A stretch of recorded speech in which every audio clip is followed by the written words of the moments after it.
remembered answering the phone and I said, "Have you found her?" And he said, "I hope you're sitting down." The homicide squad has been called in to investigate the death of a woman in Melbourne.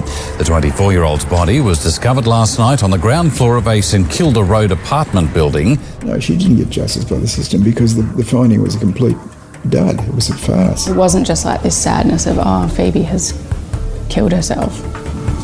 There was far more to it.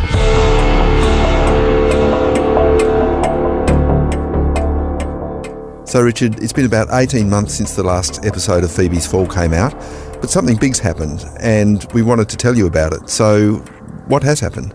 Well, I just got off the phone to Phoebe's grandfather, the retired detective, Lorne Campbell. He's got a bit to say. How have you been? Oh, not bad, thanks, mate. Okay. Good. Continuing to be frustrated by all this stuff, but... So, Michael, the reason I rang Lorne was because the Attorney-General in Victoria this week introduced some big new laws around the Coroners Act, and a lot of it was prompted by the issues we raised in Phoebe's Fall about the fairness of a finding and not being able to appeal it. So what does it do? What are the provisions? Well, there's four key things. One, the length of time for a family to lodge an appeal is increased out to 3 months from 28 days. Also, and importantly, the weight of evidence of a finding can now be challenged.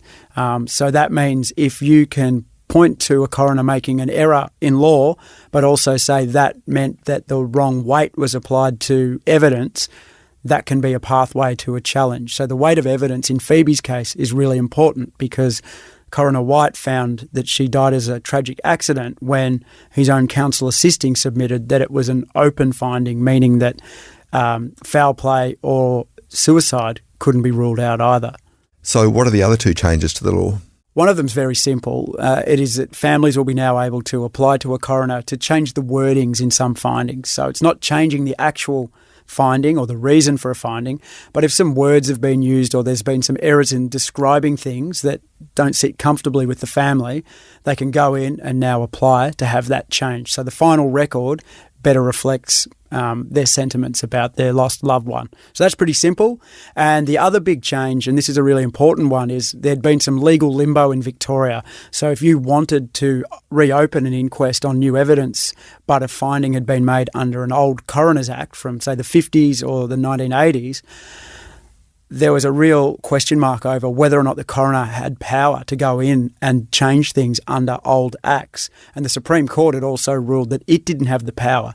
So there was this massive gap where families with new evidence, such as the ABC's Trace podcast and Maria James into her death, were unable to bring that new evidence before the coroner because of this legal limbo. That roadblock's been removed, and so it's all been smooth now. The coroner has the power to look at new stuff under any act. I know the coroner's finding in Phoebe's case really frustrated the family. So how does Lorne feel about the changes? Well, I spoke to Lorne and Natalie Hansjuk, Phoebe's mum, and they were really pleased about the issues we raised in Phoebe's Fall being the catalyst for these important changes. They're still uncertain as to how much I'll actually help them have that finding overturned or set aside. And I think that all the other recommendations they've made are perfectly good, even though they don't affect us. But, they all look like good ideas to me. But unfortunately, there's just this gap still in the review provisions. Right, so if it's a question of the weight of evidence or a point of law, it still has to go to the Supreme Court, doesn't it? Yes. If for instance, we got our case up before the Supreme Court, even with this amended ability to appeal on the ground that it was out of line with the evidence, even if we got it up to there, the Hamples are going to be represented in the Supreme Court, the police department's going to be represented, and the coroner's court's going to be represented. So if we lose that action, Natalie loses her house. Lorne's got another idea, and that would remove the Supreme Court out of the picture, and it would be that you just apply to the state coroner for he or she to look at the merits of your application for a finding to be set aside or a case reopened, and set in train a process to do that. I mean, one problem with going directly to the coroner's court is you might be making an application to the same coroner whose decision you disagree with. That's a point Lorne hasn't missed. Section 70, there are a couple of things that are wrong with it. You know, the fact that you're appealing to Caesar against Caesar, for starters, makes it very difficult. So, Richard, it's not a perfect result, but it's a good one. And for now, that's a wrap of Phoebe's Fall again.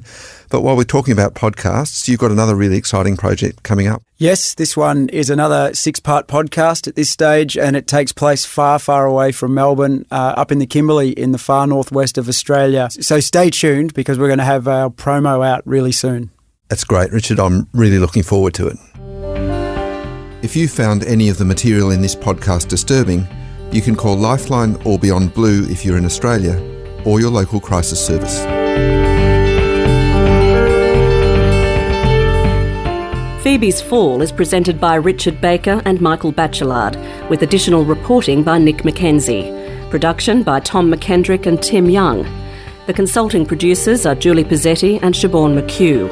Matt Absalom Wong manages web development for the series, and our production assistants are Jake Evans and Lucy Dean. Audience development support from Daewee Cook and Michael Schlechter. Our executive producer is Michael Batchelard.